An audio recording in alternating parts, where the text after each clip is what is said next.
अस्सलाम वालेकुम। 9 फिजिक्स के इंपॉर्टेंट पेपर्स आज हम डिस्कस करेंगे। चैप्टर 1 से स्टार्ट करते हैं। शॉर्ट एंड डिटेल क्वेश्चन जो आपको करने हैं। सबसे पहले आपके पास एक क्वेश्चन है, what is the importance of physics. Then दूसरा नंबर क्वेश्चन जो आपको करना है इसमें वो है, name and define the branches of physics.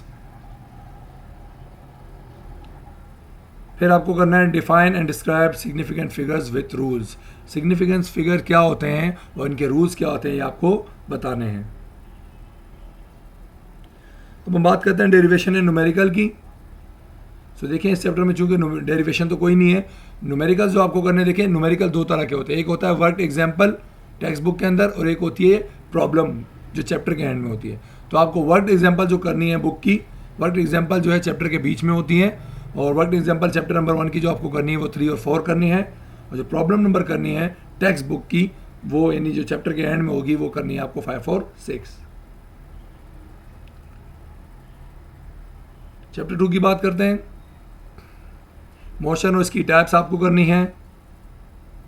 Difference जो आपको करने हैं, एक तो ट्रांसलेटरी, रोटेटरी एंड वाइब्रेटरी, इन तीनों मोशन का जो डिफरेंस है वो आपको लाजमी करना है चैप्टर से। Scalar quantities and vector quantities करनी है। डेरिवेशन इसमें आपको पता है फर्स्ट और सेकंड और थर्ड इक्वेशन ऑफ मोशंस है। फर्स्ट भी वैसे कर लीजिएगा, लेकिन जो बहुत ज़्यादा इंपॉर्टेंट है वो सेकंड और थर्ड इक्वेशन ऑफ मोशन है, जो कि आपके सामने लिखी हुई है। s equals to v i t plus half a t square, second equation of motion, and third equation of motion है 2s equals to f square minus v i square. इसकी जो एग्जांपल्स आपको करनी है 4, 5 और 6 और 7 करनी है, ये वर्क एग्जाम्पल, और जो प्रॉब्लम्स करनी है वो 3, 4, 5 और 6 प्रॉब्लम करनी है जो चैप्टर के एंड में होती हैं। चैप्टर 3 की बात करते हैं। State the following laws. आपको पता है law of conservation of momentum, Newton का first law and third law. इसके अलावा law of conservation of energy का टॉपिक भी है, वो भी लाजमी कर लीजिएगा, वो लास्ट के चैप्टर्स में है। क्वेश्चन नंबर 2 है, state second law of motion and drive its expression.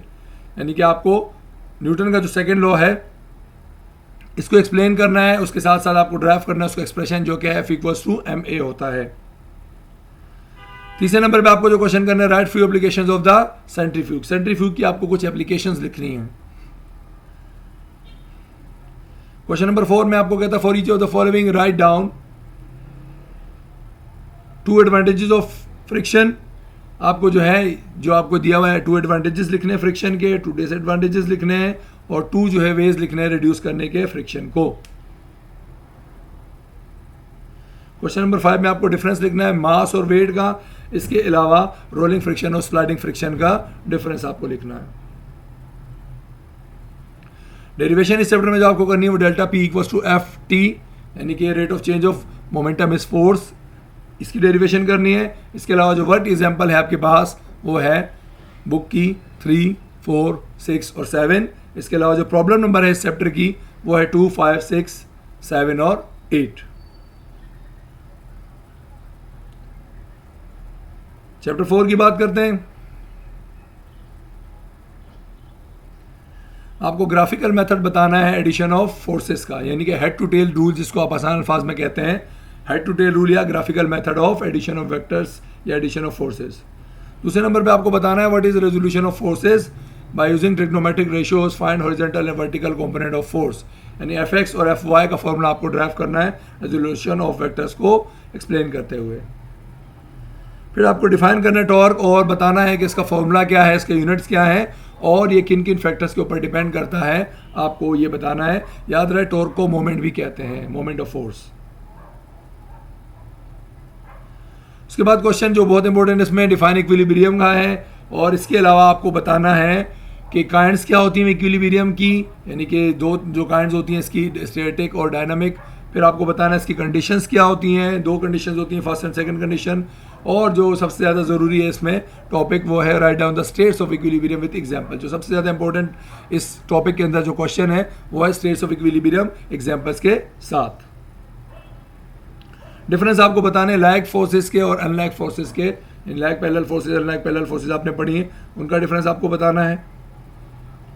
Derivation की हम बात करेंगे तो देखिए यहाँ पर एक डेरिवेशन है f equals to f x square plus f y square in the square root. Radical के अंदर f x square plus f y square, और इसी तरह दूसरी डेरिवेशन जो आपको करनी है वो डायरेक्शन के लिए है, that is theta equals to tangent inverse f y over f x. ये मैग्नीट्यूड निकालने का फोर्स की डेरिवेशन है, ये एंगल या डायरेक्शन निकालने की डेरिवेशन है किसी भी वेक्टर की। वर्क एग्जाम्पल जो आपको करनी है वो 2 और 4 करनी है इसमें एग्जाम्पल बुक की, और जो प्रॉब्लम नंबर करने हैं न्यूमेरिकल नंबर जिसको आप कहते हैं 4, 5, 6 और 7 करने हैं। Chapter number 5, state and explain Hooke's law. Hooke's law आपको बताना है। दूसरे नंबर पे आपको कह रहा है प्रेशर क्या है डिफाइन कीजिए, और उसका फॉर्मूला बताइए, उसके यूनिट्स बताइए, और लिस्ट बताइए उन फैक्टर्स की जिसके ऊपर प्रेशर डिपेंड करता है। तीसरे नंबर में आपको कहता है define and explain Pascal's law. Pascal law क्या है इसको एक्सप्लेन करना है, और इसके साथ साथ आप क्या करेंगे, वर्किंग भी बताएंगे हाइड्रोलिक प्रेस की क्या होती है, किस तरीके से वो काम करता है। बेसिकली पास्कल लॉ पे ही काम करता है, उसकी वर्किंग भी आपको बतानी है। डेरिवेशन जो आपको करनी है, जो फ्लूइड होते हैं, लिक्विड है, लिक्विड का जो प्रेशर है P इक्वल्स टू डी रो जी, ये ड्राइव करनी है।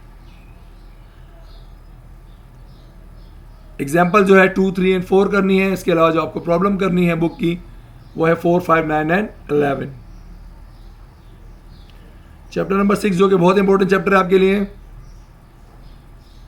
State and explain Newton's law of gravitation. Newton का जो लॉ ऑफ ग्रेविटेशन है वो आपको बताना है। उसके साथ साथ आपको मास ऑफ अर्थ कैलकुलेट करना है न्यूटन के लॉ ऑफ ग्रेविटेशन को यूज करते हुए, या आसान अल्फाज में आप कह लें f equals to GM1 M2 over r square को यूज करते हुए आपने मास ऑफ अर्थ कैलकुलेट करना है। दूसरा जो इंपॉर्टेंट क्वेश्चन है वो है define orbital velocity. Orbital velocity क्या होती है वो बताइए, और आपको कैलकुलेट करनी है क्रिटिकल वेलोसिटी कब, जब आप एक्सप्रेशन एक ड्राइव कर लेंगे ऑर्बिटल वेलोसिटी का किसी भी आर्टिफिशियल सैटेलाइट के लिए। यानी कि एक आर्टिफिशियल सैटेलाइट के लिए आप ऑर्बिटल वेलोसिटी का एक्सप्रेशन निकालेंगे पहले, और फिर उसकी मदद से आप उसमें से क्रिटिकल वेलोसिटी क्या होती है उसको कैलकुलेट करके एक नंबर जो आता है क्रिटिकल वेलोसिटी की वैल्यू आएगी वो बताएंगे। Question number 3, what do know about the orbits of artificial satellites. आपको बताने ऑर्बिट्स क्या होते हैं आर्टिफिशियल सैटेलाइट्स के, वो बताने हैं। इसके अलावा आपको यूजेस बताने हैं आर्टिफिशियल सैटेलाइट्स के, फिर आपको डिफरेंस बताने हैं। इसके अलावा आपको क्वेश्चन नंबर जो 4 है वो बताना है।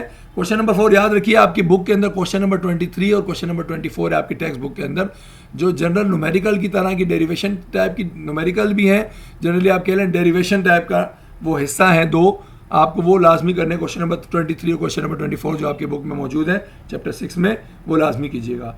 फिर डिफरेंस जो आपको करने इसके अंदर small g and capital g का डिफरेंस करना है। इसके अलावा आपको नेचुरल और आर्टिफिशियल सैटेलाइट जो है इनका डिफरेंस लाजमी करना है। डेरिवेशन हम बात करें तो यहाँ पर डेरिवेशन जो है ऑर्बिटल जो वेलोसिटी है उसके लिए आपको एक डेरिवेशन जो ड्राइव करनी है V equals to GM over R plus H, और इसके अलावा एग्जाम्पल जो आपको करनी है वो करनी है 3 एंड 4। इसके अलावा जो प्रॉब्लम आपको करनी है वो करनी है 3, 4, 7, 8 और 9। Chapter 7, describe the properties of 3 states of matter in terms of their shapes, volume, density, compressibility. आपको जो 3 स्टेट्स है मैटर की, अलग अलग सॉलिड, लिक्विड, गैस, इनको आपको क्या करना है, इनकी प्रॉपर्टीज बतानी है शेप्स की शक्ल में, वॉल्यूम्स की शक्ल में, डेंसिटी की शक्ल में और कंप्रेसिबिलिटी की शक्ल में, यानी तीनों की बतानी है। फिर दूसरे नंबर पे कहता है in terms of change in state of matter, यानी state of change of matter जो होता है उसके हिसाब से आपको बताना है, डिफाइन करना है किसको, मेल्टिंग को, बॉइलिंग को, कंडेंसिंग को, फ्रीजिंग को और एवापोरेशन को। यानी कि एक्चुअली क्या है, मेल्टिंग क्या है, एक सॉलिड का लिक्विड में कन्वर्ट होना। इस तरह आपको स्टेट के हिसाब से बताना है कि स्टेट के अंदर जो चेंजिंग होगी उस हिसाब से इसको डिफाइन करना है, जो चीज़ें आपके सामने लिखी हुई हैं। Question number 3, describe the properties and behaviour of gases in light of kinetic molecular theory. आपको प्रॉपर्टीज और बिहेवियर बताना है गैसेस का काइनेटिक थ्योरी यानी कि काइनेटिक मॉलिक्यूलर थ्योरी के मद्देनजर रखते हुए आपको बताना है इनकी प्रॉपर्टीज क्या होती है। गैसेस के बिहेवियर की बात हो रही है काइनेटिक थ्योरी की मदद से। क्वेश्चन नंबर 4 में कहता है describe Boyle's law. Boyle's law को प्रेशर वॉल्यूम रिलेशनशिप भी कहते हैं, तो आपको बॉयल्स लॉ बताना है और इसके साथ साथ इसकी एप्लीकेशंस बतानी है, ये कहाँ कहाँ इनके यूजेस होते हैं। फिर आपको डिफरेंस बताना है, बॉइलिंग और एवापोरेशन का डिफरेंस लाजमी याद कीजिएगा, ये बहुत इंपॉर्टेंट है। डेरिवेशन जो आपको करनी है, इसमें फिलहाल डेरिवेशन तो नहीं है, न्यूमेरिकल जो आपके पास है, एग्जाम्पल जो है आपके पास वो बुक की 1 और 2 है और न्यूमेरिकल जो है वो 1, 2 एंड 3 है। चैप्टर 8 जो सेकंड लास्ट चैप्टर है, define work, write down it's formula and unit. Work बताना है, उसके 3 किस्म का वर्क होता है वो बताना है आपको, उसका फॉर्मूला और यूनिट्स बताने हैं। आपको लिस्ट बतानी है कि वर्क किस किस पर डिपेंड करता है। दूसरे नंबर में आपको कहता है describe the different forms of energy. Energy की बहुत सारी फॉर्म्स है, आपको सारी की सारी डिस्क्राइब करनी है। फिर तीसरे नंबर पर सवाल है एफिशिएंसी क्या होती है, आपको बताना है कि उसका एफिशिएंसी का एक्सप्रेशन क्या होगा, यानी एक्सप्रेशन का मतलब फॉर्मूला जो बनता है एफिशिएंसी के लिए वो क्या होगा, आपको बताना है। क्वेश्चन नंबर 4 है right down the importance and advantages of solar energy. आपको बताना सोलर एनर्जी की इंपॉर्टेंस क्या है और उसके एडवांटेजेस क्या है, ये आपको बताने हैं और लाजमी याद करने हैं इस बार। फिर आपको डिफरेंस बताना है renewable and non renewable energy sources के डिफरेंस आपको बताने हैं। इसके अलावा काइनेटिक एनर्जी और पोटेंशियल एनर्जी का आपको डिफरेंस लाजमी याद करना है। फिर डेरिवेशन जो है इसमें काइनेटिक एनर्जी और पोटेंशियल एनर्जी की दोनों की डेरिवेशन बहुत इंपॉर्टेंट है। काइनेटिक एनर्जी की डेरिवेशन है k.E=12mv², और पोटेंशियल एनर्जी की mgh, ये दोनों आपको करनी है लाजमी। एग्जाम्पल जो बुक की है वो 1, 2, 3 और 4 है। इसके अलावा जो प्रॉब्लम आपको करनी है, न्यूमेरिकल नंबर जो करने हैं इस चैप्टर से लाजमी, उसमें थोड़े इंपॉर्टेंट ज़्यादा हैं, इसलिए आप इसको 1, 8, 9, 10, 13, 14 और 17 ये न्यूमेरिकल आपको लाजमी इस चैप्टर के करने हैं। वैसे तो सारे कीजिएगा बट ये वाले लाजमी कीजिएगा जो मैंने लिखे हैं। लास्ट चैप्टर की बात करते हैं। Write down the names of different scales to measure temperature with the formula and unit. आपको अलग अलग जो स्केल होते हैं, 3 किस्म के स्केल हैं, फ़ारेनहाइट, सेल्सियस और केल्विन। तीनों जो स्केल्स हैं इनका आपको नाम बताना है, इनका आपको फॉर्मूला बताना है, इनके यूनिट बताने हैं और ये कहाँ कहाँ यूज़ होते हैं ये आपको बताने हैं। दूसरा सवाल है define and explain evaporation with factors. आपको एवापोरेशन क्या है वो बतानी है और इसके जो फैक्टर्स होते हैं सरफेस के ऊपर जो है ये जो एवापोरेशन है इसके जो फैक्टर्स है वो सारे भी आपको लाजमी इसके साथ याद करने हैं। फिर आपको कहता है जो थर्मल एक्सपेंशन है वो क्या होता है और उसकी 2 टाइप्स जो है आपको एक्सप्लेन करनी है, लीनियर एक्सपेंशन और थर्मल वॉल्यूमेट्रिक एक्सपेंशन। ठीक है, फिर आपको कहता है name some applications of thermal expansion. Thermal expansion की कुछ एप्लीकेशंस भी आपको बतानी है कि कहाँ कहाँ वो यूज़ होते हैं। क्वेश्चन नंबर 4 है right down the freezing and boiling point of the following. आपको कुछ चीज़ें दी हुई हैं, इनका फ्रीजिंग एंड बॉइलिंग पॉइंट आपको लिखना है, एसिटिक एसिड का, बेंजीन का, क्लोरोफॉर्म का और वाटर का।